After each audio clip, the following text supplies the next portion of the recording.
Bienvenidos a su podcast Despertar Consciente. Soy su amigo Gustavo Torres y les doy la más cordial bienvenida a esta su casa. Gracias por estar aquí, gracias por acompañarme. Son ustedes realmente muy amables por compartirme de su tiempo, de su interés. Si les está gustando el contenido de esta serie y en general los temas que estamos abarcando, pues comparten el video a la persona con la que ustedes creen que resuene con este tipo de temas y de contenido. Y así ir formando nuestra comunidad.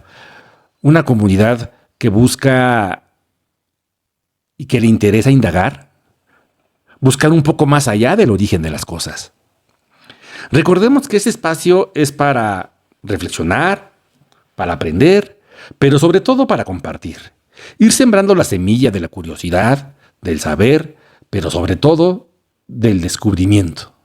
De la historia, de la literatura, de las culturas, y formarnos un criterio consciente de dónde venimos, hacia dónde vamos, y cuál es el papel de cada uno de nosotros en la sociedad, en esta vida, en este mundo. Bienvenidos a este tercer episodio. Y cabe mencionar que es culminación de la serie Los Textos Apócrifos. En esta serie hemos recorrido los umbrales del conocimiento oculto. Empezamos descubriendo los evangelios apócrifos encontrados en Nag Hammadi, como el Evangelio de Tomás, llamado también el apóstol metafísico. Conocimos la otra parte de la historia del apóstol Santiago y su conversación con Dios. El Evangelio de Pedro, quien describe la pasión y crucifixión de Jesús desde otra perspectiva. El Evangelio de María Magdalena, quien, del propio Jesús, recibió enseñanzas directas del plan divino. En los rollos del Mar Muerto, hallados en Qumran, encontramos otra historia del origen del cristianismo. Recorrimos el Pistis Sophia, libro que nos habla de las enseñanzas de Jesús después de resucitado, enseñándonos a un Jesús metafísico, quien, según el libro, se quedó 11 años después de resucitado.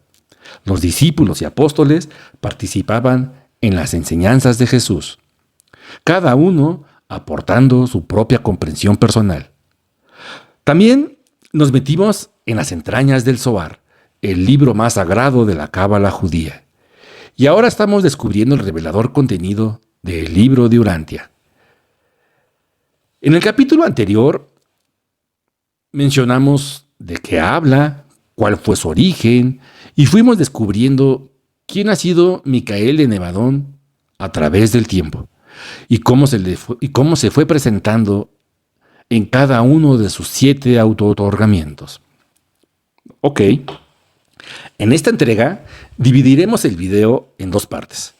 En la primera parte hablaremos de la rebelión de Lucifer, el manifiesto de libertad y el proyecto Adán y Eva, como culminación del libro de Urantia. Y en la segunda parte quiero cerrar este capítulo a manera de homenaje, si ustedes me lo permiten, claro, al escritor, investigador y para mí un gran ufólogo, Sixto Paz Wells. Les hablaré del plan cósmico de la humanidad que a él le han sido revelado por inteligencia no humana en sus múltiples contactos extraterrestres. Si alguna vez te has preguntado cómo se integra la idea de un Cristo cósmico y metafísico en la historia de Jesús y con un universo lleno de jerarquías espirituales, entonces este episodio realmente es para ti. La rebelión de Lucifer aporta las más insospechadas revelaciones sobre ese gran desconocido llamado Lucifer y su frustrado sueño de libertad. En este episodio nos enfrentaremos a las siguientes incógnitas. ¿Cuáles fueron las causas de dicha revelación? ¿Qué consecuencias tuvo y tiene hoy en día para la humanidad? ¿El proyecto Adán y Eva realmente fracasó? Muchas de las respuestas te sorprenderán. ¿Sabías, por ejemplo, que Lucifer era el soberano de 619 mundos? ¿Sabías que este rebelde fue el autor del llamado Manifiesto de Libertad? Lo que llevó a la Tierra a sufrir una cuarentena cósmica. ¿Saben, por ejemplo, que el juicio contra Lucifer no ha concluido? ¿Y de qué trató el proyecto Adán y Eva? Ok, pero vamos por partes. Vamos a irlo desglosando uno a uno. Ya saben, muy a la manera de despertar consciente. Empecemos pues. La rebelión de Lucifer, del escritor español J.J. Benítez, es una novela de corte fantástico y esotérico que reinterpreta la figura de Lucifer desde una perspectiva muy distinta a la tradición religiosa clásica. La novela representa la rebelión como una historia cósmica sobre libertad, autoridad y el destino espiritual de la humanidad. La trama gira en torno al supuesto sueño de libertad de Lucifer, quien se separa de Dios y redacta un manifiesto de libertad. A partir de ahí, el libro desarrolla una visión alternativa del origen del mal, la caída y las consecuencias de esa revelación para la tierra, que antes tenía el nombre de Uriancha, según la novela del escritor español.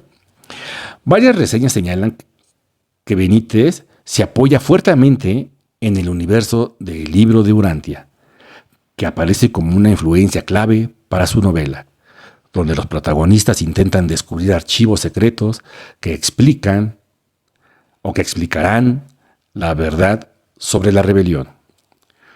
Con la ayuda, claro, de Ra, la esfera metálica de origen extraterrestre que tenía o que se movía con voluntad propia. ¿La recuerdan? ¿Recuerdan que les comenté que se parece, según yo, a la esfera de Buga? La esfera que tiene en su posesión Jaime Maussan. Bueno, pues yo la relaciono así y Jaime Maussan tiene esa esfera hoy en día, en la actualidad, en su posesión, haciéndole una infinita cantidad de investigaciones porque se especula que es de origen extraterrestre.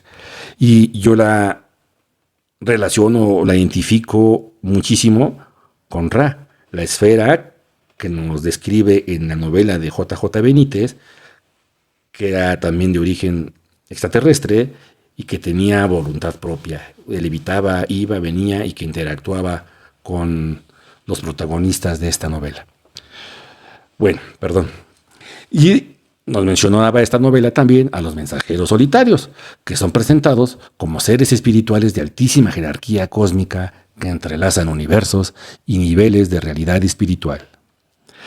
Nos da un amplio panorama del proyecto Adán y Eva, y tras dicha rebelión, Lucifer es encadenado y expuesto a un juicio divino o cósmico, y la Tierra, por ende, queda aislada en una cuarentena cósmica, impidiendo el desarrollo normal de la humanidad. Les recuerdo que, como les mencioné en el capítulo anterior, primero leí esta novela de J.J. Benítez y me fascinó.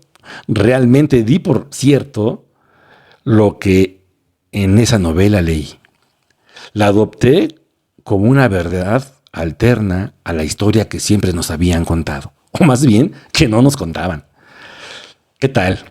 La trama se antoja interesante, ¿no? Ok. ¿Se imaginan cuando meses después me entero que existe un libro llamado El Libro de Urantia, cuyo origen se atribuye a seres celestiales y fue recopilado a través de contactos o canalizaciones? Y fue publicado en 1955 por la Fundación Urantia, precisamente, en Chicago. Y se presenta como la quinta revelación de significado histórico para la humanidad sobre Dios, el cosmos y el origen del planeta Tierra. Bueno, pues leo el libro teniendo un contenido de carácter mucho más técnico y que a su vez pude comprenderlo fácilmente porque ya llevaba la introducción de la novela de Benítez. Es un libro que simplemente me impactó por su contenido, del cual les quiero compartir. Les quiero hablar de la narrativa, no de la novela de J.J. Benítez, sino del extraordinario libro de Urantia, que sería la segunda parte de este libro. Y empecemos por Lo primero, la primera parte de este episodio que comprende la rebelión de Lucifer y su manifiesto de libertad. La rebelión de Lucifer, según el documento 53 del libro de Urantia, fue una ascensión a escala de todo sistema de Satania, encabezada por Lucifer, con Satanás como su asistente principal y Caligastía como el príncipe planetario apóstata de Urantia. El texto la presenta como una ruptura administrativa y moral del gobierno del sistema, no solo como una caída simbólica, y dice que afectó a múltiples mundos del sistema planetario. Lucifer proclamó su manifiesto contra el gobierno universal y promovió la idea de la autodeterminación sin reconocimiento de autoridad superior. Según el relato, esto atrajo a varios líderes planetarios, aunque no logró arrastrar a todos los mundos. Afortunadamente, el libro atribuye a la rebelión, a orgullo, descontento y rechazo de la autoridad de los ancianos de los días y del gobierno del Hijo del Creador. También describe que Lucifer intentó justificar su posición con argumentos de libertad y autonomía, presentados en su manifiesto.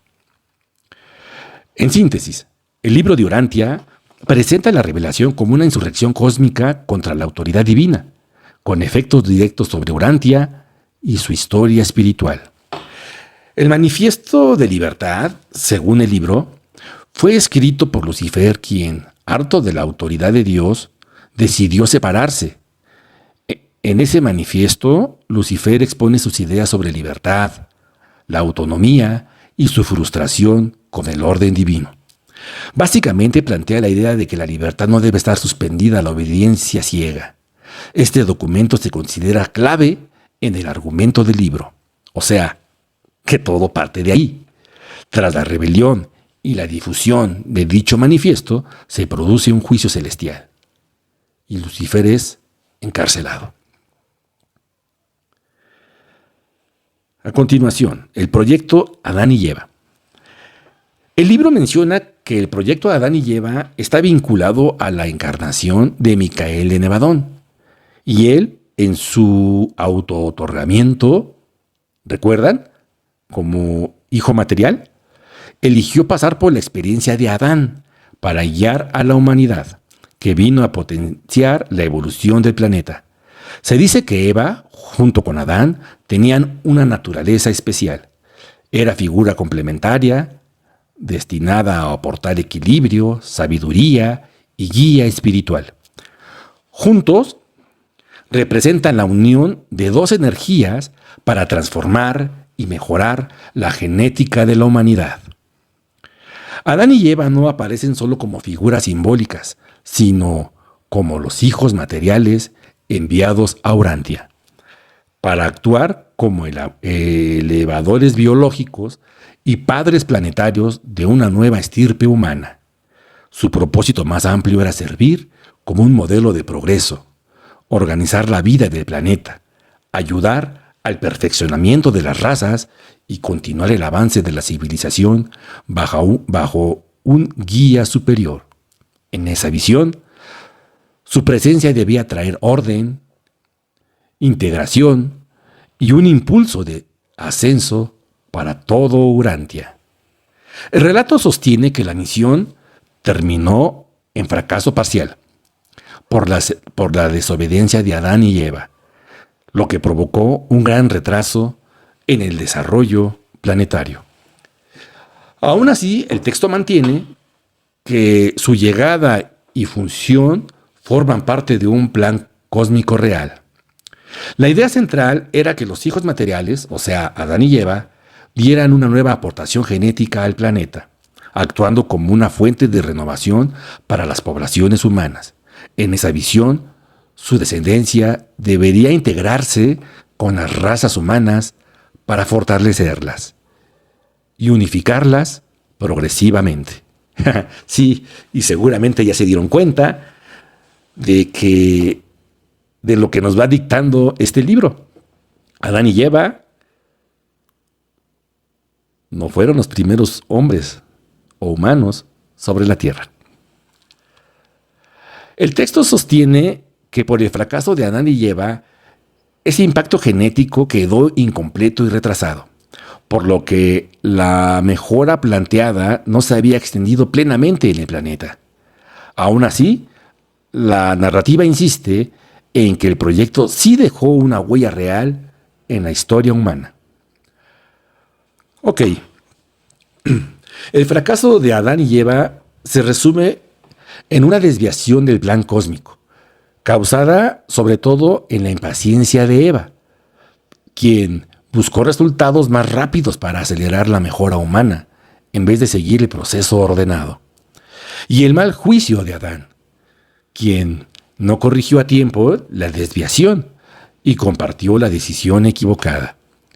Y si a esto le sumamos el contexto caótico que presentaba en ese momento el planeta, Urantia ya estaba marcada por confusión, desacuerdo y desorden espiritual, lo que debilitó el entorno de la misión.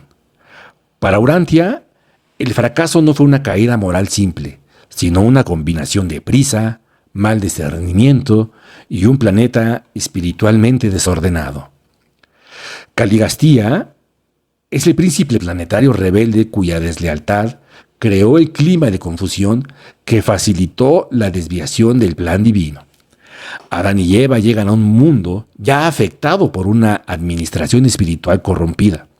Lucifer influyó de forma estructural e indirecta por la rebelión y el aislamiento del planeta, pero el relato atribuye la tentación y el fracaso inmediato a Caligastía y a la decisión de Eva,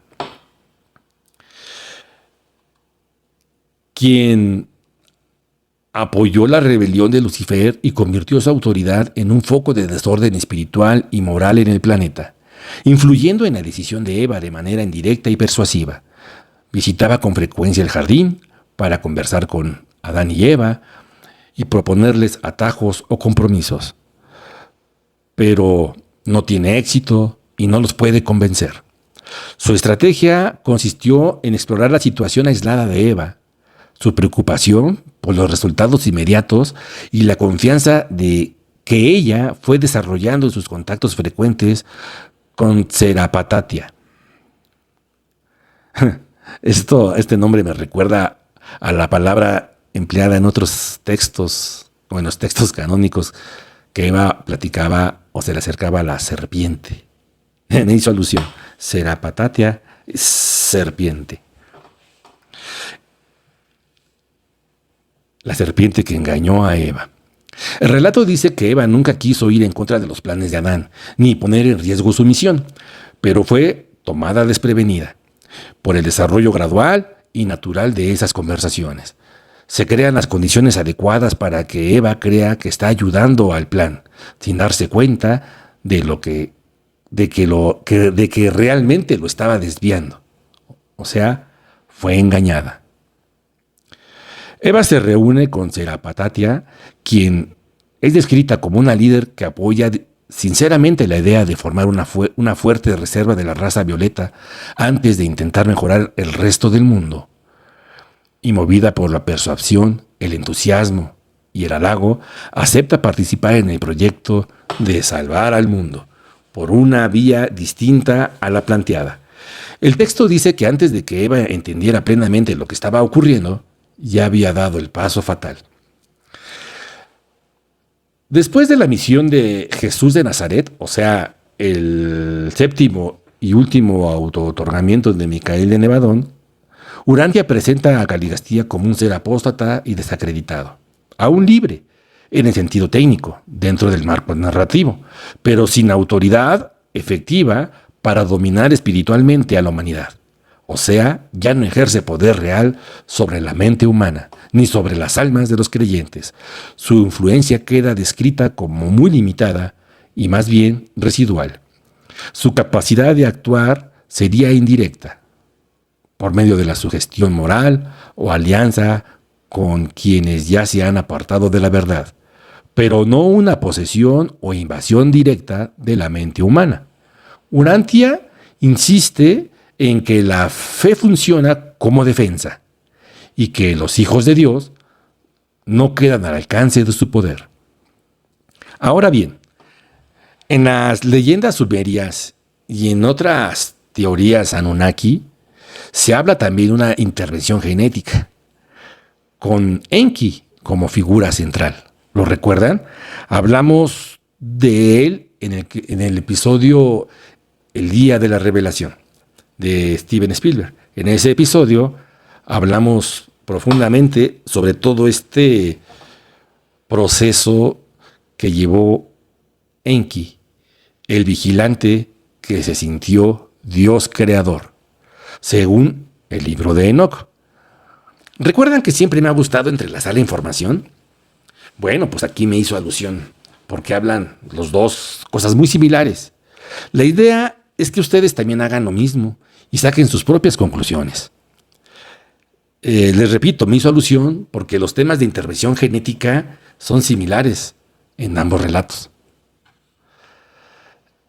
En este contexto, un ser divino decidió bajar a vivir como humano para entendernos desde adentro, venir a este planeta Urantia, que estaba en caos y amenaza de rebelión. Ese es el autootorgamiento de Micael como Adán. No mirar a la humanidad desde lejos, sino encarnarse, limitarse y experimentar la vida humana en carne propia. Recuerden, solo quien ha vivido como criatura puede guiar a las criaturas con verdadera comprensión. Por eso Adán representa una misión de elevación, restauración y de transformación espiritual, estando muy por encima, con su grandeza y humildad a la vez, de esos seres llamados Anunnakis, los vigilantes, o los que observan. En otras palabras, Él no vino a observarnos, vino a vivir lo que vivimos nosotros. Según el libro de Urantia, la progenie adámica influyó como un acelerador biológico y cultural dentro de la evolución humana. El texto sostiene que aumentó ciertas capacidades de las razas, elevó su potencial físico y contribuyó al progreso social e industrial. También se le atribuye en la mejora de la resistencia a las enfermedades y a una elevación general de las poblaciones con las que se mezcló. Además afirma que esa progenie aportó rasgos intelectuales y espirituales, y en ese marco la influencia adámica no solo fue genética, sino también civilizadora. Impulsó el desarrollo de la cultura, la organización social y ciertas capacidades humanas que el libro considera superiores. En resumen, la progenie adámica funcionó como una levadura evolutiva. No reemplazó a la humanidad, sino que la impulsó desde adentro mediante mezcla, transmisión de rasgos y fortalecimiento progresivo. Ok. Yo entiendo y les comparto. Se le ha llamado fracaso al proyecto Adán y Eva, dentro de un planeta que ya tenía una atmósfera de caos y rebelión.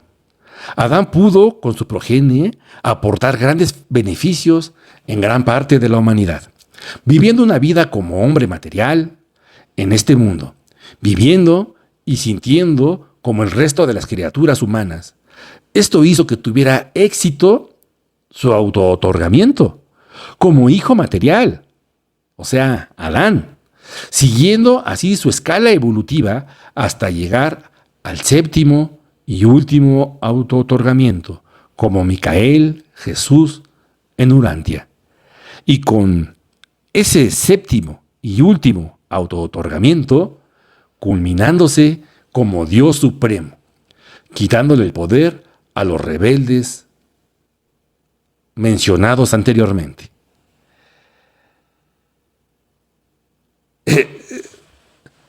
Yo así lo entiendo y se los repito, lo comparto por lo que veamos, por lo que platicamos en el episodio pasado.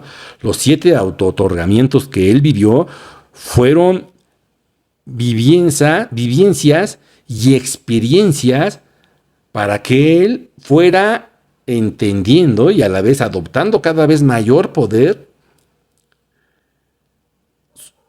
los mundos que él iba creando. Las galaxias. O sea, en el episodio anterior platicamos de todo esto. Yo así lo entiendo. No fue como menciona el libro, porque así lo menciona el libro, el fracaso del proyecto Adán y Eva. Pero yo diría que fue parte del proceso. Él tenía que vivir la experiencia humana, vivir y sentir como sentían los humanos en ese momento, para entenderlos, para ponerse, les iba a decir en sus zapatos, ¿no? Pero, ok. Definitivamente era un proceso que se tenía que cumplir.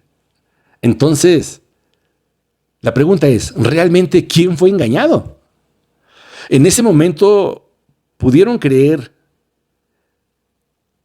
que realmente podrían, con la sabiduría del Padre Creador? ¿Qué? Por Dios, digo, ¿estamos de acuerdo? ¿En qué momento pudieron considerar que podían sacar ventaja de las cosas? Todo estaba fríamente calculado. Yo así lo entiendo. Y se los comparto con muchísimo cariño.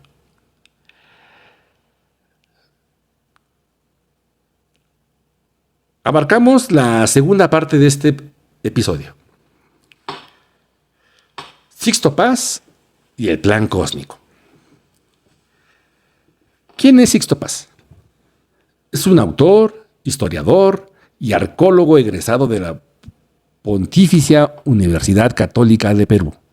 Nació en Lima el 12 de diciembre de 1955, conocido por su trabajo en el fenómeno ovni y el contacto extraterrestre desde una perspectiva espiritual y de investigación, y afirma vivir experiencias de contacto que luego difundió en conferencias y seminarios.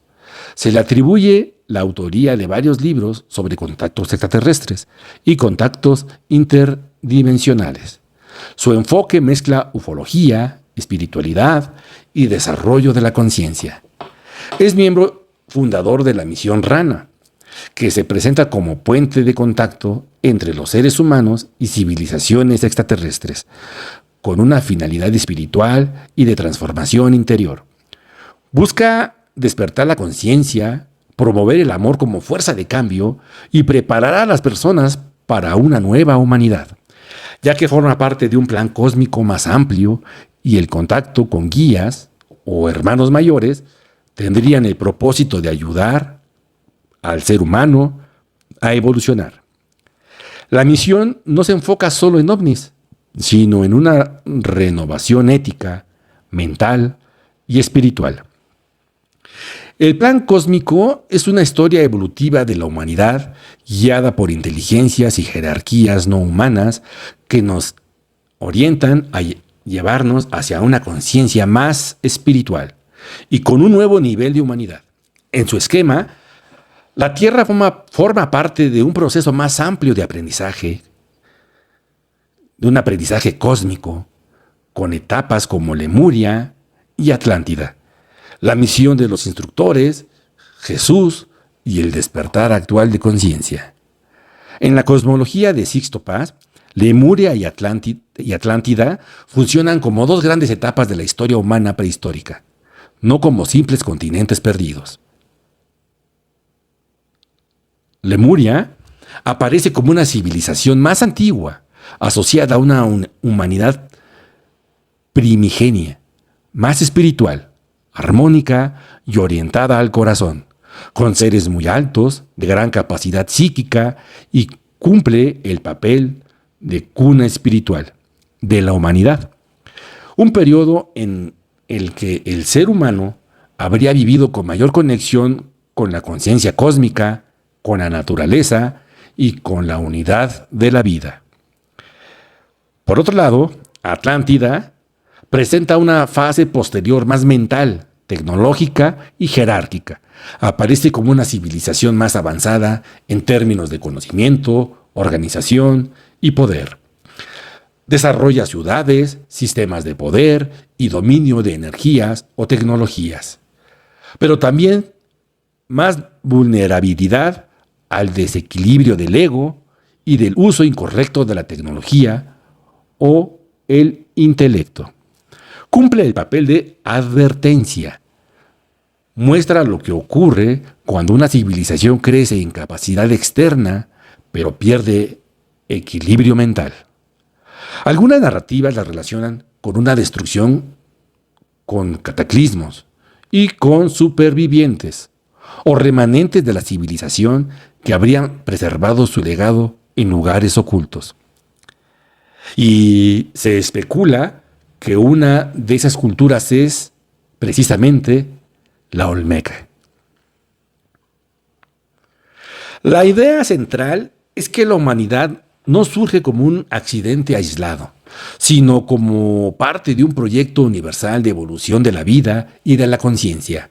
En ese marco, Sixto presenta la Tierra como un planeta donde se intenta corregir, acelerar o completar ese proceso evolutivo mediante contactos, enseñanzas y cambios de percepción. También planta que la evolución humana ha pasado por varias humanidades o ciclos civilizatorios previos. En otras palabras, el plan cósmico se presenta como una invitación a que el ser humano transforme su carácter, su percepción y su manera de vivir. La meta sería construir una humanidad más ética, amorosa y alineada, con una inteligencia universal mayor. En el relato de Sixto Paz, Lemuria y Atlántida sirven para explicar de dónde venimos y por qué la humanidad necesita reenfocar su desarrollo hacia la conciencia, hacia la cooperación y la responsabilidad espiritual. No son solo recuerdos del pasado, sino arqueotipos del camino humano. Lemuria como origen armónico y Atlántida como lección sobre el poder sin conciencia. El plan cósmico es un proyecto alternativo de la actual creación universal que busca a través de una nueva humanidad, como la nuestra, se logre el desestancamiento evolutivo en el que ha caído dicha creación. La llave para activar nuevamente este proceso evolutivo está en nuestras manos definitivamente. Y es el amor, sí. Es el ser artífices de trascendentales actos de amor espiritual. Este plan es, en un principio, centro de atención en 8 planetas con características particulares. Y la Tierra, o sea, Urantia, es uno de ellos, en los cuales se pudiera albergar civilizaciones que eventualmente fueron capaces de dar saltos evolutivos rápidos y sin iguales, transformándose sus habitantes con el pasar del tiempo en maestros de sus propios maestros. El parámetro central para estas humanidades era que los seres que conformaran dichas civilizaciones pudiesen, por su propio esfuerzo y solo con una mínima guía de sus hermanos mayores, alcanzar, a través de la fe, a reconocer sus potencialidades y su lugar en el cosmos, para que tomando la posta de luz que le corresponde, asumiese su función de puente, uniendo planos, dimensiones y universos, y de guía para todos aquellos que le esperan, y para los que no, por medio de un amor infinito desarrollado en su propia esencia, se les tendiese una mano compasiva, mostrándoles el camino del perdón y la misericordia.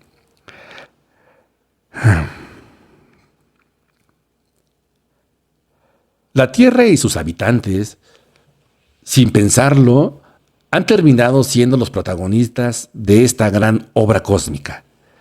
En este mundo, que ahora es el centro de todas las miradas intergalácticas, por la gran expectativa que ha desarrollado, porque se están dando las condiciones favorables para que el nivel vibracional se vaya acercando a la quinta dimensión de conciencia evolutiva.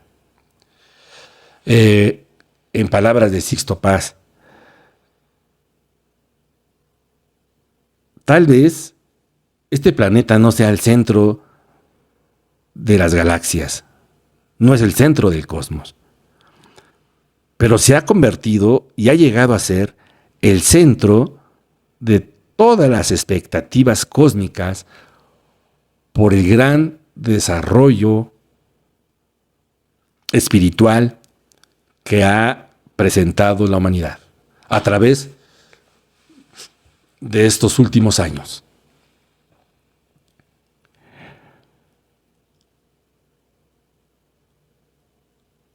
Hemos llegado al final de este episodio, repasando el texto del libro de Urantia. Hemos recorrido territorios donde la historia, la fe y la posibilidad se entrelazan. Relatos que amplían nuestra mirada sobre el lugar del ser humano en el universo. Propuestas que desafían fronteras entre lo visible y lo invisible. Y símbolos que nos invitan a repensar en el sentido del tiempo y la evolución colectiva. Si algo nos deja este tema, definitivamente es la urgencia de pensar en grande, sin perder de vista lo íntimo. Un plan cósmico, por vasto que sea, solo tiene significado cuando toca la vida diaria, nuestras decisiones, nuestras relaciones y la manera en que cuidamos este planeta que nos sostiene.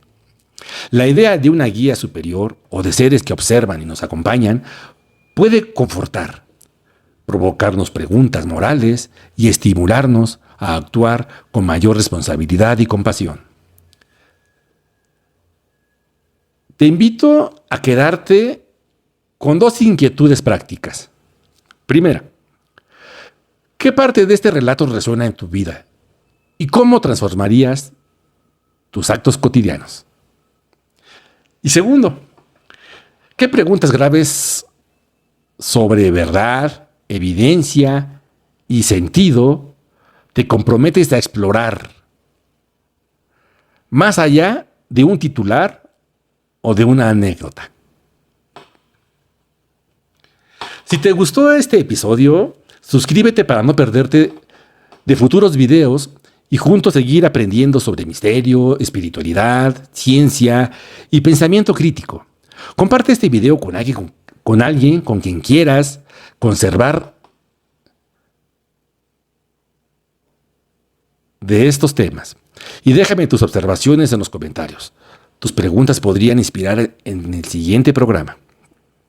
Gracias por acompañarme en este viaje intelectual del alma. Sigue buscando, cuestionando y aprendiendo, porque al final el verdadero plan cósmico consiste en despertar la conciencia colectiva, pieza por pieza, conversación por conversación. Gracias y nos vemos en el siguiente capítulo, para que juntos vayamos buscando precisamente eso, un despertar consciente.